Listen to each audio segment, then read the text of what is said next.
Hello my beautiful souls, welcome back to my channel. So आज की reading में हम देखने वाले हैं कि आपके और आपके पार्टनर की फीलिंग्स क्या हैं एक दूसरे को लेकर। आप दोनों नो कॉन्टैक्ट सिचुएशन में एक दूसरे के लिए क्या फील करते हैं, क्या महसूस करते हैं। रीडिंग जनरल है, आप लोगों के साथ जितना रेजोनेट करती है आप उतना रखिए, जितना रेजोनेट नहीं करता है उससे जाने दीजिए। मेल एंड फीमेल सभी के लिए और सारे ही साइंस के लिए रीडिंग है। रीडिंग टाइमलेस है, तो जिस वक्त पे आपके सामने आती है उस वक्त पे आपके साथ रेजोनेट कर सकती है। तो चलिए स्टार्ट करते हैं। हाईलाइटेड साइंस बता देती हूँ। ये साइंस आपके पार्टनर के हो सकते हैं। आप लोग एयर साइन के हो सकते हैं, Gemini, Libra, Aquarius, earth sign के हो सकते हैं, टॉरस, वर्गो, कैप्रिकॉर्न, और वाटर साइन के भी हो सकते हैं, कैंसर, स्कॉर्पियो, पाइसेस। आप लोगों के लिए 9 नंबर सितंबर मंथ यहाँ पर इंपॉर्टेंट दिखाई दे रहा है। 7 नंबर जुलाई मंथ इंपॉर्टेंट हो सकता है। 6 नंबर जून मंथ भी आप लोगों के लिए इंपॉर्टेंट हो सकता है। यहाँ पर भी मुझे 9 नंबर काफ़ी बार दिखा है, तो हो सकता है आप लोगों को 999 बहुत ज़्यादा दिखाई दे, या 9999 आप लोग बहुत ज़्यादा देख सकते हैं। फायर साइन भी निकल कर आ गया है, एरीज, लियो, सैजिटेरियस, तो साइंस यहाँ पे सारे ही निकल कर आ गए हैं। तो चलिए स्टार्ट करते हैं, देख लेते हैं एनर्जीज कैसी हैं, क्या फील करते हैं आप लोग एक दूसरे के लिए। सबसे पहले आपकी एनर्जीज से देख लेते हैं। सो यहाँ पे मुझे आपकी एनर्जीज में दिखाई दे रहा है कि आप ना काफ़ी लंबे समय से परेशान हैं, स्पेशली ना आपके पार्टनर के बिहेवियर को लेकर, अपने पार्टनर की जो भी एक्टिविटीज़ हैं उनको लेकर, या उनका ज़रूरत से ज़्यादा डिफेंसिव हो जाना, उस बात को लेकर आप बहुत ज़्यादा परेशान हैं। और कुछ लंबे समय से ना स्पेशली नाइट टाइम में आप लोग काफ़ी एंजाइटी को फील कर रहे हैं और काफ़ी लो एनर्जीज़ को फील करते हैं। अब ये हो सकता है कि आपके पार्टनर की एनर्जीज़ को आप कैच कर रहे हैं, या फिर हो सकता है आपकी खुद की एनर्जीज़ लो हैं। बट ये है कि दिन भर में एनर्जीज़ काफ़ी अच्छी रहती हैं, पर जैसे ही नाइट आती है, नाइट टाइम होता है, अकेले रहते हैं, उस वक्त पे आप वो एंजाइटी को फील कर पाते हैं अंदर से। बार बार पास्ट की एनर्जी में जाना, बार बार पास्ट में जो हुआ उन बातों के बारे में सोचना, उन चीज़ों में स्टक रहना, ये सारी चीज़ें काफ़ी ज़्यादा यहाँ पर देखने को मिली हैं। आप काफ़ी ज़्यादा हर्ट फील कर रहे हैं, काफ़ी तकलीफ़ में हैं, और काफ़ी ज़्यादा ओवर थिंकिंग भी करते हैं।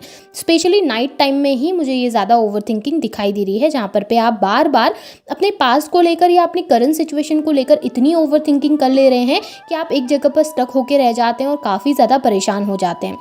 यहाँ पे मुझे ये एनर्जीज भी दिखाई दे रही है कि आप ना खुद से होकर ओपन अप नहीं हो पा रहे लोगों के सामने, खुलकर अपनी फीलिंग्स, अपनी इमोशंस को जाहिर नहीं कर पा रहे हैं लोगों के सामने। बहुत ज़्यादा दुखी हैं, बहुत ज़्यादा सैड हैं, पर ओपन अप होकर किसी को बोलते ही नहीं है, किसी को बताते ही नहीं है।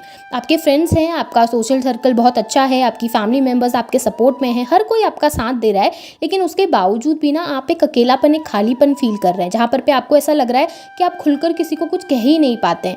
और ये सब चीज़ें आपके पार्टनर के बिहेवियर की वजह से, क्योंकि आपने बहुत ट्राई किया है उनके लिए, आपने बहुत कोशिश की है उनके लिए, बार बार मैसेजेस करना, बार बार कॉल करना, और कहीं ना आपने अपनी सेल्फ रिस्पेक्ट को गिरा दिया, अपनी सेल्फ रिस्पेक्ट को इतना नीचे गिरा दिया कि अब आपको ये लगने लगा है कि मेरी वैल्यू क्या है। आपको खुद की नज़रों में खुद की वैल्यू नज़र नहीं आती। आपको लगता है, कभी कभी आप इतना ज़्यादा सैड हो जाते हैं ना कि आपको लगता है कि आपने कमी कहाँ पर करी थी इस रिलेशनशिप में। आपने तो सब कुछ दिया, बट कमी कहाँ पर रह गई कि आपके पार्टनर ने इतना रूड बिहेवियर आपके साथ किया है।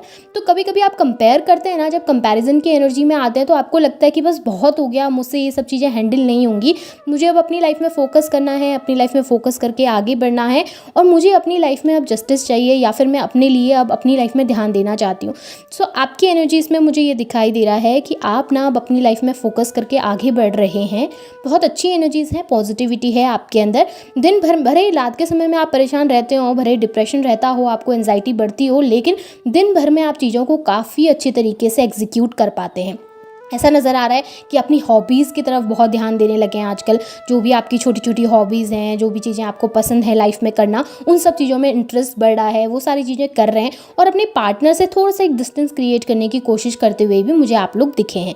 अब ये ऐसा नहीं है कि आपके मन के अंदर प्यार ख़त्म हो गया है, प्यार आज भी उतना ही बरकरार है जितना पहले था, फीलिंग्स वैसी ही हैं जैसे पहले हुआ करती थी, लेकिन अब ट्राई करना बंद कर दिया, अपनी तरफ से कोशिश करना बंद कर दिया, अपनी तरफ से मैसेजेस करना बंद कर दिया, या फिर अपने पार्टनर को बार बार कॉल करके ये याद दिलाना बंद कर दिया कि आप इंतज़ार कर रहे हैं, एक जगह पर बैठ के वेट कर रहे हैं कि एक दिन वो आएंगे आपकी लाइफ में और सारी चीज़ें नॉर्मल होंगी। लेकिन उस इंतज़ार को अब आपने जाहिर करना बंद कर दिया सोसाइटी के सामने। अब आप दुखी रहते हैं लेकिन अकेले में, अब आप सैड रहते हैं लेकिन अपने कमरे में बैठकर। ये नहीं कि आप सोसाइटी में सबके सामने बैठकर रो रहे हैं अपनी चीज़ों को लेकर। बाहर से आप काफ़ी स्ट्रांग हो गए हैं, अपने आप में फोकस, स्पेशली अपने फाइनेंस पे आप अब फोकस करने लगे हो। आपको लाइफ में अब फाइनेंस अच्छे करने हैं, एक स्टेबल और एक बेटर लाइफ चाहिए, जिसके लिए आप काफ़ी ज़्यादा मेहनत करते हुए दिखे हैं और आपके थॉट्स आजकल काफ़ी ओपन अप हुए हैं, जो कि बहुत अच्छा है क्योंकि आप पॉजिटिव डायरेक्शन में जा रहे हैं। तो ये चीज़ें मुझे बहुत अच्छी लगती हैं। जब आप ना खुद की वैल्यू करना सीखते हैं ना, तो वो चीज़ें आपको कॉन्फिडेंस देती हैं अंदर से। जब आप कॉन्फिडेंट होते हैं अपने रिलेशनशिप में, तो हर एक इंसान आपकी तरफ अट्रैक्ट होता है। और यहाँ पर ना वही चीज़ें होंगी, जब आप कॉन्फिडेंट होंगे ना अपने अंदर से, तो ही आपके पार्टनर आपकी तरफ अट्रैक्ट हो पाएंगे। यहाँ पर पे आपको ज़रूरत है कि आप अपनी डिप्रेशन, एंजाइटी के ऊपर आएँ, आप उन चीज़ों को पीछे छोड़कर अपनी लाइफ में फोकस कर पाएँ, क्योंकि अगर आप वही चीज़ें बार बार सोचेंगे ना, तो वहीं पर स्टक हो जाएंगे और इतना बुरी तरीके से स्टक होंगे कि अपनी लाइफ में कभी आगे ही नहीं बढ़ पाएंगे। आपके पार्टनर आपसे प्यार करते हैं, बहुत अच्छी बात है, उनकी मन में फीलिंग्स होंगी आपके लिए, लेकिन जिस तरीके से वो इस वक्त आपको डिसरिस्पेक्ट कर रहे हैं ना, तो उस जगह पर आपको भी ज़रूरत होती है अपनी सेल्फ रिस्पेक्ट के लिए लड़ने की। वहाँ पर आपको भी ज़रूरत होती है कि क्या सही है क्या गलत है, जहाँ पर जो चीज़ें सही लगती हैं उसके लिए स्टैंड लेने की, और वही आप कर रहे हैं, जो कि बहुत अच्छा है। आपके पार्टनर को आप बहुत मिस करते हैं, बहुत ज़्यादा याद करते हैं उनको, स्पेशली उनके साथ बीते हुए और छोटे से छोटे समय को आप बहुत मिस करते हैं, लेकिन ये चीज़ें आप कभी अपने फेस पे जाहिर नहीं होने देते। अब अगर आपके पार्टनर की एनर्जीज देखूं, आपके पार्टनर ना वेटिंग एनर्जी में सोचते हैं आपके बारे में, इमोशंस हैं आपके बारे में, मिस भी करते हैं। वो आपके बारे में ना थॉट्स उनके माइंड में हमेशा चलते रहते हैं, हमेशा आप उनके दिमाग में घूमते रहते हो। कहीं ना कहीं जो बीता हुआ समय है वो, या आने वाले समय की प्लानिंग्स, हर वक्त आप उनके थॉट्स में रहते हैं। लेकिन बात यह है कि आपके पार्टनर डिफेंसिव प्ले कर रहे हैं। बात यह है कि आपके पार्टनर ने एक बैरियर क्रिएट करके रख दिया है, जहाँ पर पे आपके पार्टनर ओपन अप होकर आपके सामने आ नहीं रहे, अपने इमोशंस जाहिर नहीं कर रहे। कहीं ना कहीं उन्होंने एक डिस्टेंस क्रिएट करके रखी है आपसे। अब ये इसलिए भी हो सकता है कि उन्होंने कोई गलती करी थी, बहुत बड़ी गलती करी थी, जिसका एक्सप्लेनेशन आपको देना चाहिए और वो दे नहीं रहे हैं। एक्सप्लेनेशन देने से भागते हुए ज़्यादा दिखाई दे रहे हैं। सोचते हैं, इमोशंस हैं, फीलिंग्स हैं, लेकिन स्टब्बन बहुत ज़्यादा है, बहुत ज़्यादा स्टब्बन। जैसे कि मैंने आपको कुछ दिन पहले भी बताया था एक रीडिंग में कि आपके पार्टनर स्टब्बन मुझे दिखाई देते हैं, और यहाँ पर भी मुझे सिमिलर एनर्जीज दिखी हैं कि आपके पार्टनर बहुत ज़्यादा स्टब्बन है। उनके अंदर ये है ना कि कहीं पर पे अगर उनको ये लगता है कि उनसे ऊपर कोई जाने की कोशिश कर रहा है, उनको कोई समझाने की कोशिश कर रहा है, तो वहाँ पर पे वो तुरंत डिफेंसिव हो जाएंगे। वहाँ पर पे वो तुरंत, उनकी ये एनर्जीज हो जाती है कि मुझे मत समझाओ मैं लाइफ में क्या कर रहा हूँ, या मुझे मत समझाओ मैं लाइफ में क्या कर रही हूँ, मैं जिस भी डायरेक्शन में हूँ मैं सही कर रही हूँ। भले आपके पार्टनर सही कर रहे हो, गलत कर रहे हो, उनको बस अपनी ही चीज़ें सही लगती हैं, उनको बस अपनी ही चीज़ों को ऊपर रखना होता है। और इसी चक्कर में कभी कभी क्या होता है ना कि आपके पार्टनर अपने इमोशंस को दबा देते हैं, अपनी फीलिंग्स को दबा देते हैं, और खुलकर आपके सामने अपनी भावनाओं को एक्सप्रेस नहीं करते।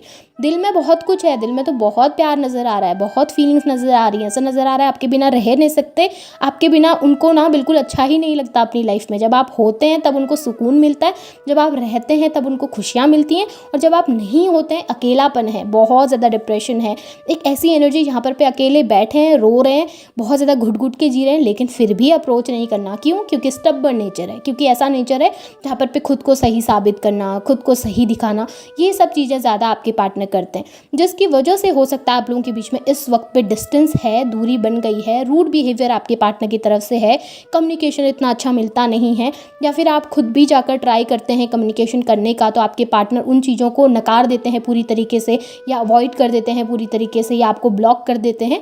लेकिन मन के अंदर वो हर एक चीज़ अच्छे तरीके से जानते हैं। आपके पार्टनर आपके साथ फ्यूचर भी देखते हैं, ग्रोथ भी देखते हैं, और उनको ये भी पता है कि इस रिलेशनशिप में आप ही एक ऐसे पर्सन हैं जो उनको खुशियाँ दे सकते हैं, जिसके साथ रहकर वो हैप्पी रह सकते हैं।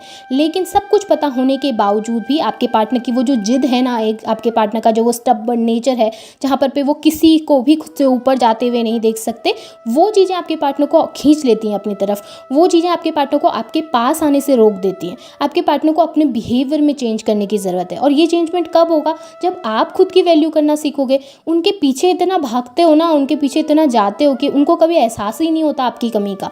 तो कमी का एहसास दिलाओ, पहले उनको ये एहसास दिलाओ उन्होंने क्या खोया है अपनी ज़िंदगी में। जिस दिन उनको ये एहसास होगा ना कि उन्होंने अपनी लाइफ का वो अहम हिस्सा खो दिया, अपनी लाइफ का वो एक इंसान खो दिया जो उनसे इतना प्यार करता था, तब आपके पार्टनर को एहसास होगा कि उनकी जिद से बड़ा उनके लिए वो ये रिश्ता है, या उनकी जिद से बड़े आप हैं उनके लिए।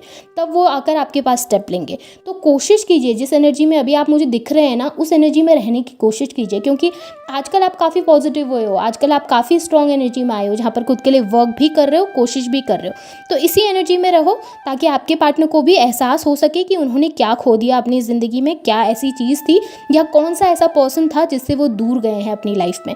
सो यहाँ पे अगर मैं ओवरऑल एनर्जीज देखूँ ना, तो आपके पार्टनर के इमोशंस अच्छे हैं आपको लेकर, बस यही है कि थोड़ा सा जिद्दी हैं, स्टबर्न नेचर है जिसकी वजह से एक्सप्रेस नहीं करते आपके सामने आकर। पर ये है कि उनके एनर्जीज में शिफ्ट ज़रूर आता है, उनके एनर्जीज में चेंजमेंट ज़रूर देखने को मिला है मुझे। हाँ है, ये है कि थोड़ा समय लग सकता है आपके पास आने में, लेकिन आप होप रखें, अपने आप में फोकस कीजिए, आगे बढ़ने की कोशिश कीजिए। सो ये आपके पार्टनर की और आपकी एनर्जीज़ हैं। होप आपके साथ रेजोनेट हुई होंगी। रेजोनेट हुई हैं तो उन्हें क्लेम कीजिए, लाइक कीजिए, शेयर कीजिए और चैनल को सब्सक्राइब करना बिल्कुल भी ना भूलें। Thank you.